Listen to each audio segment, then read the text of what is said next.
It is impossible to ignore the chaos unfolding in Birmingham, where a protracted bin strike has plunged the city into filth, fueling an escalating crisis of public health and civic unrest.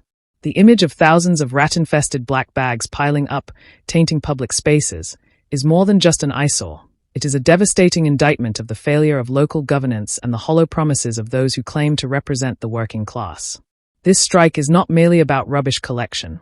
It is about the very dignity of workers, the consequences of austerity, and the deep betrayal of the very people who fund the system. The tragedy here is that this dispute could have been avoided. A pay cut of up to £8,000 a year is an obscene affront to the workers who serve the public tirelessly. These workers wake up each day to do some of the dirtiest and most physically demanding jobs in society, yet they are met with nothing but contempt from the very authorities that should be protecting them. They are told that their sacrifices are not worth the wages they have earned. They are told that their value is less than what they were promised when they signed up to keep the streets clean. And as the strike drags on, it becomes clear that this is no isolated incident. It is symptomatic of a broader crisis in British governance and labour rights. What is more infuriating, however, is the way political leaders have handled the situation. Sir Keir Starmer's call for negotiations is nothing more than an attempt to deflect attention from the real issue at hand, a systemic betrayal of working people.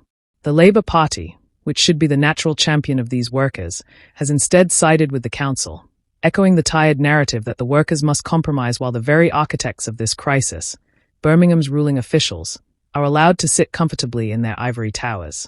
Starmer's rhetoric is a desperate plea to keep up appearances, but it rings hollow. He has failed these workers by not taking a firm stance against the council's austerity policies, which are directly responsible for the deepening discontent. In a time when income inequality is skyrocketing and public services are being cut to the bone, the Labour Party should be pushing for fair wages and decent working conditions.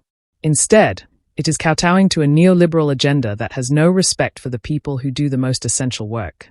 The city's refusal to acknowledge the value of its workers is an act of moral cowardice, and Starmer's tepid appeals for negotiation do nothing but serve to reinforce the status quo.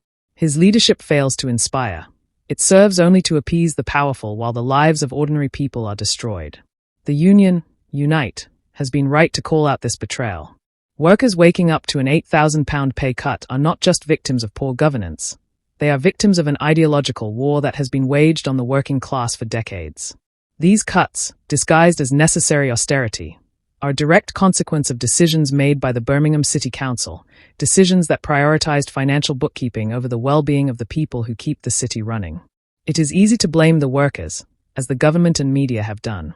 It is far more difficult, and far more courageous, to place the blame where it truly lies, on the council, whose budget mismanagement has brought this situation to a head.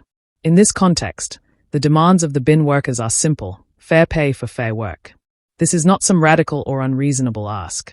It is a basic moral principle, and the refusal to meet these demands shows a staggering level of disregard for human dignity. These workers, many of whom live in some of the most deprived areas of Birmingham, are being asked to carry the burdens of austerity on their backs.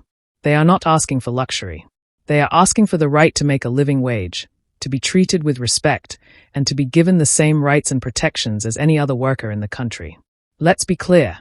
The bin strike is not an isolated issue. It is part of a broader crisis of inequality in Britain, where those who hold the power make decisions that benefit the elite at the expense of the working class. This is not just a dispute between workers and a council. It is a battle over who gets to control the future of our cities and our public services. The bin strike in Birmingham is a microcosm of a much larger struggle for justice and fairness.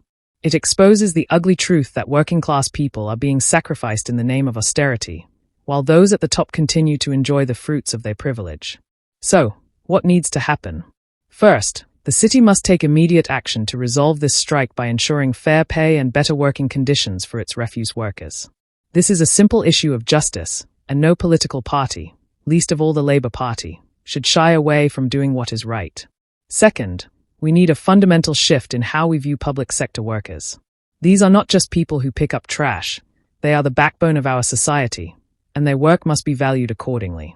Third, there must be a real and lasting commitment to ending the austerity measures that have decimated local services and led to this crisis.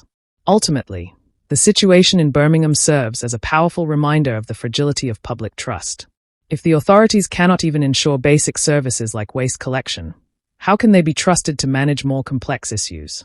The bin strike should be seen not as an inconvenience, but as a clarion call for a re-evaluation of how we treat our workers and how we distribute wealth in this country. We must act now to end the injustice, before more cities follow the same path to disaster.